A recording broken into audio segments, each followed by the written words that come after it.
right. Well, good afternoon, everybody. My name is Gina Santoianni, and I am an educator here at Mote Marine Laboratory.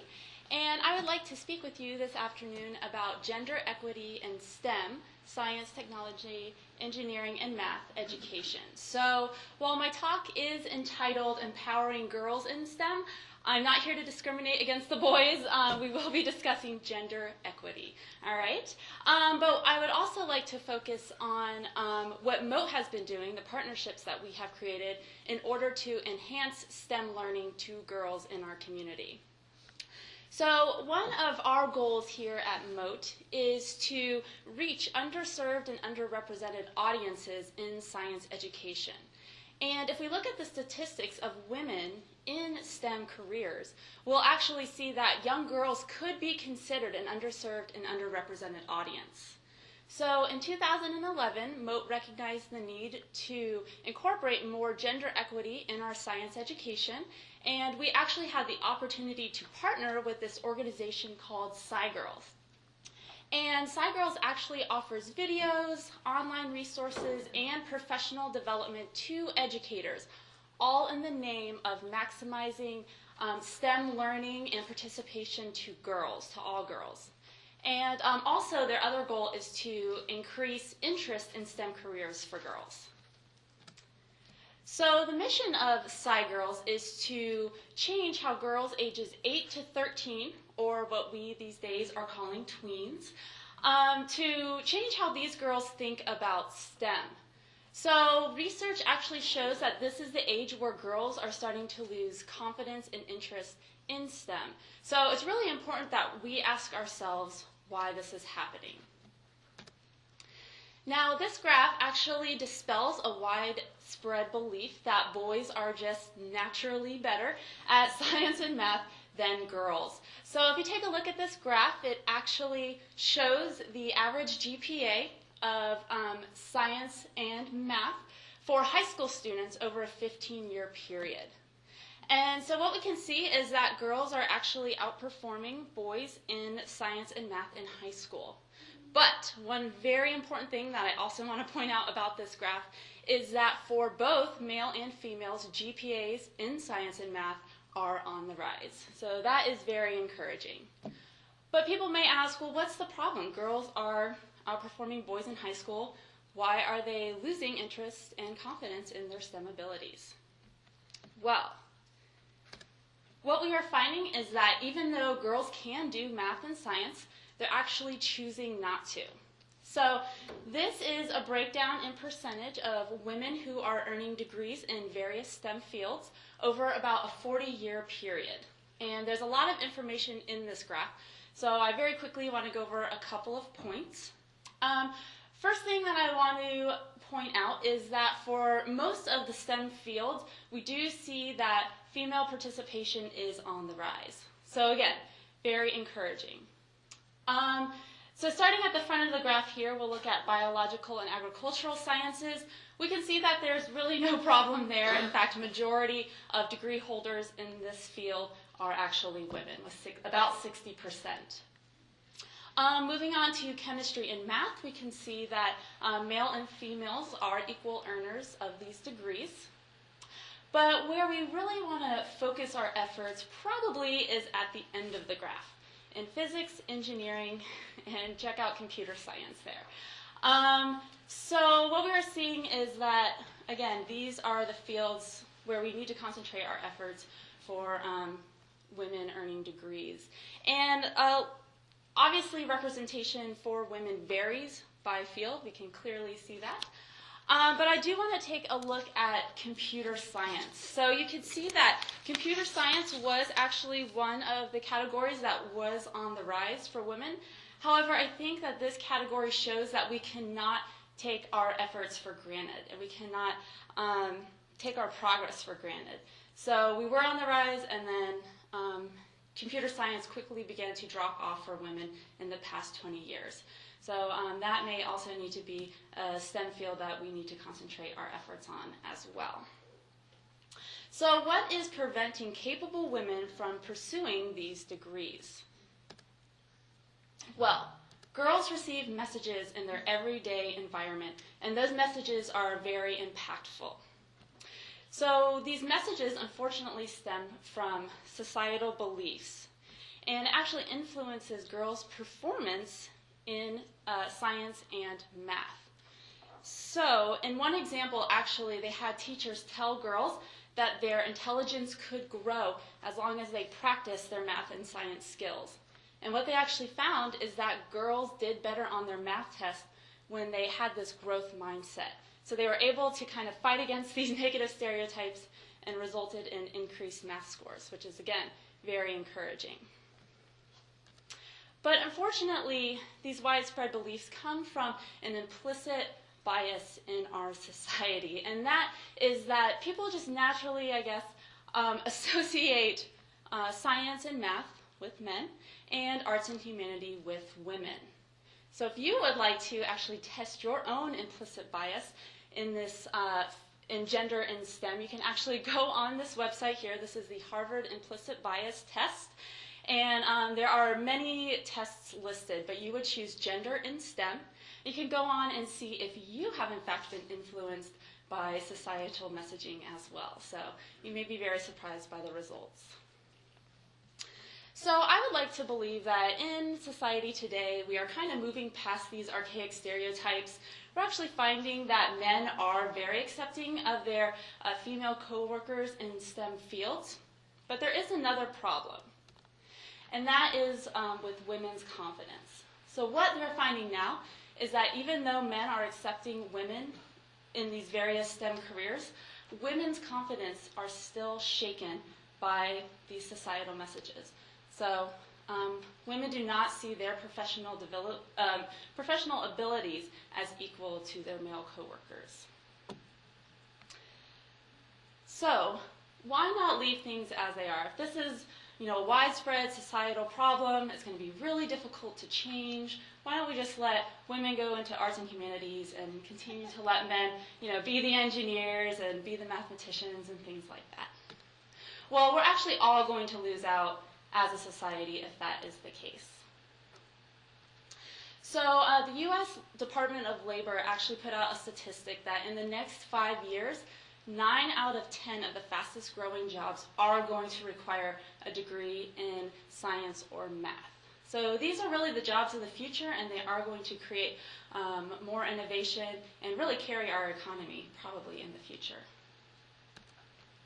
Next is innovation and creativity. So by having a really diverse workforce, we're getting people with various backgrounds and different ideas about things, and really can create a more expansive work environment with different ideas. Also, the needs of women will be overlooked in designs. So one example of this is that when the first airbags were created, male engineers worked on the airbags, and they did create them for the average male body type. And this actually resulted in a lot of preventable deaths of women and children. So if women are not involved in the design process, women in society are going to be left out of the design. All right, and last but not least, we are going to create a wealth gap if women are not involved in STEM. So research shows that on average, people in STEM careers actually earn more than other sectors of the workforce, and particularly women in STEM actually earn more than other women in other sectors of the workforce. All right, so how are we going to tackle, again, such a widespread problem? Well, I think it is going to take teamwork and partnerships, which is why we are all here today. So what I would like to share with you is a partnership that Mote has created with this organization called SciGirls. So I want to begin by sharing the techniques and strategies that SciGirls implements to create this gender equitable science and STEM education. So SciGirls has a 3-pronged approach, the first being a TV series on PBS Kids. The second approach is an online safe social networking website. Looks like this. It's very cool to explore. Students can actually go on, create an avatar. So boys and girls can both create avatars that look like themselves. And they go through the website and create different explorations for themselves and can read biographies about different scientists and engineers. And they can also network with each other to share different science projects that they have done and created. Very cool. All right, but last but not least, what I want to concentrate on in this discussion is the activities and professional development that SciGirls offers. So, SciGirls, the great thing about their professional development is that they release all of these different resources for educators nationwide, and the resources are easily accessible and also easily incorporated into programming that you probably already have set up through your organization.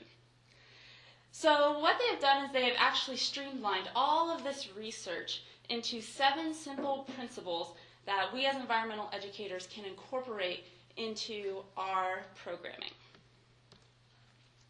So here's the first principle, and that is that, and one other note that I want to say, again, this says girls, but this is all about gender equality, so this can be meant for all students. So just replace girls with students, and it will translate just the same.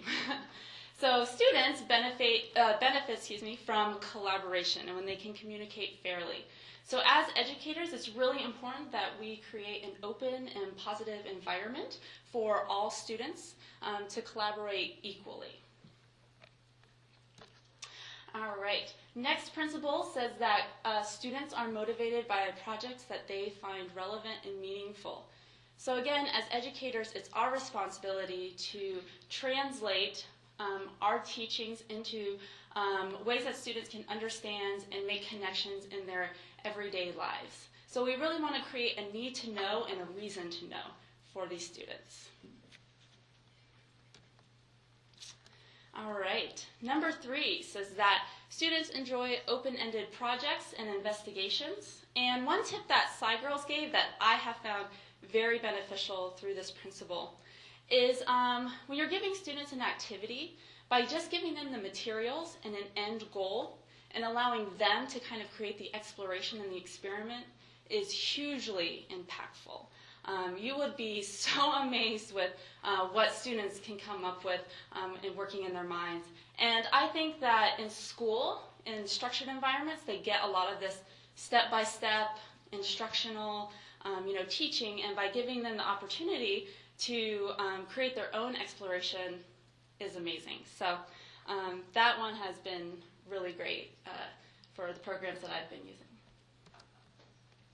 All right, number 4 says that students are motivated when they can approach projects in their own way. So that kind of goes along with step 3, having students create their own experiments and their own explorations. And also something to think about is how students present their results. So again, in school, I think students are doing a lot of writing, writing up reports. We all love lab reports, right? But thinking about letting the student express themselves in different ways. So we talked about, art. Can they collaborate with each other and have discussions about their results versus just writing them down on a piece of paper or something like that? So allowing them to express their creativity and uniqueness. All right, number 5 says that girls or students respond to positive feedback. And make a note that this says specific positive feedback. So what we don't want to do is to discredit the work that students do. So you don't want to go tell a student, wow, you're really good at math. You got them all right. Great job. Because that really discredits the hard work that they put in, the practice that they put in. And if we just talked about, it's not about, oh, you're just naturally good at things. Students have to work in order to be good at things. So instead, we want to replace that with a specific feedback. So something like, wow, you worked really well in that group setting. You communicated effectively and fairly. Something like that. Again, giving them also credit for work that they've done, an initiative that they've shown. All right, next we see that students gain confidence and trust in their own reasoning when they are encouraged to think critically. So again, a tip that SciGirls has given for this principle right here is to, instead of giving students instant feedback and instant answers, it's better to follow up a question with another question. So if a student comes to you, asks you a question, instead of giving them an instant answer, ask them a question. What do you think? What are your ideas? What process did you go through to get to that answer? Oh, and one other thing that I want to emphasize with this one as well is to let students know it's okay to make mistakes, and that scientists and engineers make mistakes in the real world. So science is about the process just as much as it is about the end goal. So it's okay for students to get different answers than other people in their group and work differently than other people that they're collaborating with. And last but not least, they do say that mentors and role models are very effective in programming. So here at Mote, we are very lucky to have this resource very accessible. So we have tapped many of our scientists here to use in our programming. And I'm going to talk about this in just a second. But especially with working with girls, we have tried to tap specifically female scientists and researchers, and especially young female scientists and researchers, because we want the girls to be able to relate to these mentors. So we're finding that if the mentors, look, ooh, hello. Uh-oh. Is there like a plug? I could continue talking. Can everybody hear me? Okay. So we have found that if the mentors that we offer to the girls look similar to them, they can then imagine themselves in those careers. Also, using mentors and role models is very effective because we also have found that students have misconceptions about what certain careers actually entail. So, when they're thinking about a scientist, they're thinking about them in a lab. When we can show them that actually scientists work out in the field, they work on boats, they work in the wetlands.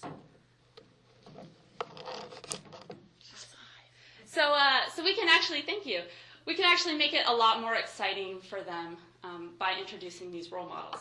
And if you don't have scientists or researchers at your facility, you can certainly find them within the community. There's Skype nowadays. We have found that a lot of people are willing to come in and talk to students and interact with students that are in STEM careers. All right. So here at Mote, we took all of these resources that SciGirls offers, and we were able to incorporate more gender equitable teachings into our curriculum. Now, being a SciGirls partner, SciGirls actually sent a trainer out here to Mote, and they did have a full day training with us where they introduced all of their principles and gave us access to their resources and different things like this. And by holding the training here, we were also able to invite different community partners that might also be interested in including gender equitable strategies in their curriculum. And during that training, we did invite our local Girls Inc. chapter, which is an after-school organization just for girls.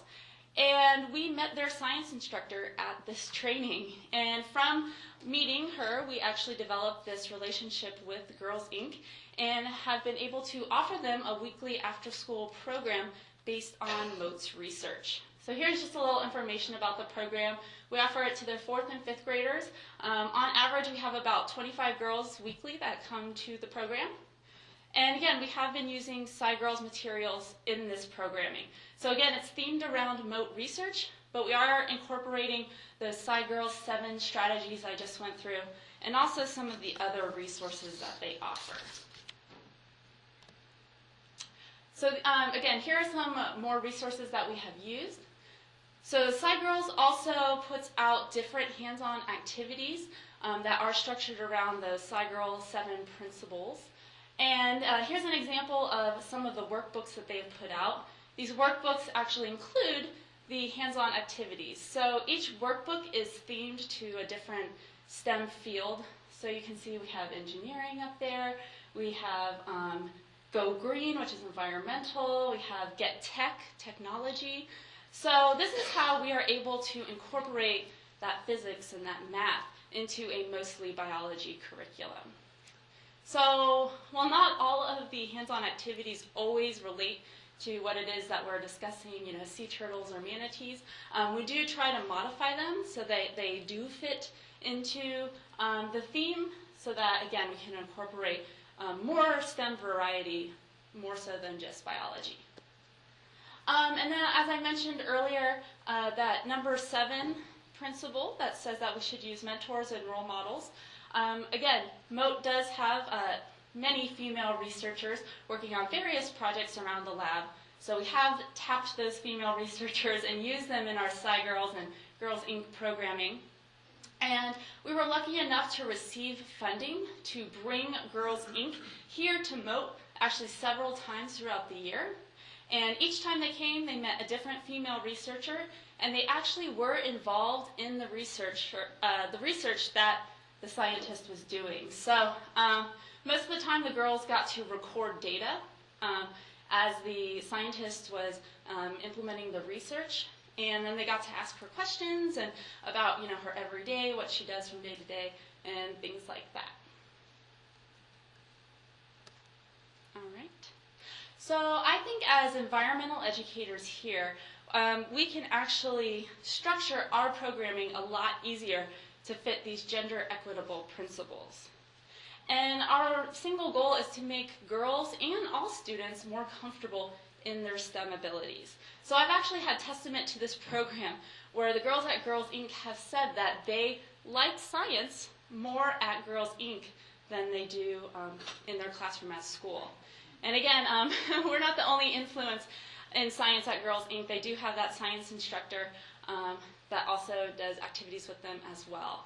But I think that's really telling to us that these girls, by having this supplement activity, are probably being more positively influenced in their STEM abilities.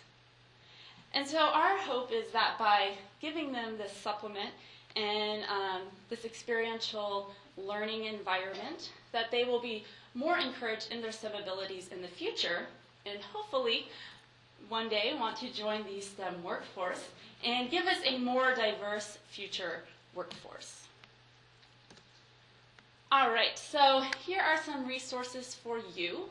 If you are interested in incorporating the SciGirls principles or more gender equitable principles into your curriculum, you can visit SciGirlsConnect.org. Now, if you go on and just Google SciGirls, it'll probably take you to that student page that I showed you earlier. Feel free to go on and check that out, create an avatar, peruse through some science experiments. But if you would like to get the educator resources, they are available to everybody. You do not have to be a partner of SciGirls to have access to their resources. You can just go on SciGirls Connect. That's where you will find those hands-on activities. You'll also find the research that I showed you earlier in the presentation about girls in STEM careers. And also it is a social networking site, so you'll be able to see conversations between educators about gender equity in STEM. If you are interested in becoming a partner or receiving a training of SciGirls, you can let me know. My email is gina@mote.org, and I can give you more information on the SciGirls organization. You do not have to be a partner, in fact, to receive the SciGirls training. So it is a full-day training, and SciGirls only asks that you provide a facility to hold the training in, and that you have a minimum of 10 people who would be interested in attending the training. And they can actually accommodate up to 30 people in the training. So again, it doesn't only have to be your organization. It could be other people from the community that you invite who, again, might also be interested in incorporating gender equity into science curriculum or STEM curriculum. And last but not least, if you are super interested in SciGirls and you're ready to go, gender equity, and you want to become a partner of SciGirls, they are looking for partners as of August last month. And I believe that the deadline for that is within the next week. So what I might recommend is that you look into SciGirls Connect, peruse around the website, maybe contact me about a potential training in your community, and then maybe next year might be an exploration of becoming a partner from SciGirls. So That is all I have for you. Now, if you have any questions for me, I would be happy to take any. Oh, has anybody done a translation of the SciGirls workbooks to make them gender equity? Well, all those principles, again, that said girls are meant to be gender equitable principles. So they are supposed to be for male and female. So they don't have a problem if you translate that to students instead of girls? Correct. Yes. You can cross it out and edit it. It's okay. Right. Yeah. And the SciGirls, yeah, you certainly could if you wanted to. And you can hold SciGirls programs and things like that for co-ed groups. So they do encourage, again, this is to make girls more comfortable in STEM, but we do want to include everybody. We're not about discriminating. So you can make it for all students, yes. Yes? Do you know what they charge for their training? Oh, sorry, I forgot to tell you that. There is no charge. It is free, yes. So even more reason to get trained. Yes? Yes, actually, I'm sorry. Has SciGirls done any programming with Girl Scouts? And yes, they are involved with Girl Scouts. So this is a nationwide program. So they're involved in many different communities all around the U.S. And I don't know about our Girl Scouts here, the Suncoast, I think, community. But I know they are involved in Girl Scouts around the country. So it would be something that we could offer to Girl Scouts here. Yes? Do any work with Big Brothers, Big Sisters? Any work with Big Brothers, Big Sisters? We are looking actually at expanding our program here at Mote. So we want to visit other organizations outside of SciGirls. We did have discussions with Boys and Girls Club, but we haven't ventured into Big Brothers, Big Sisters. But that would be something that we could definitely look at in the future. You have built-in mentors in that program. Yes, yeah. So they do have built-in mentors in that program. So it'd be great if some of those mentors are involved in STEM and could share their experience. I definitely think that'd be beneficial. Any other? Oh, yes.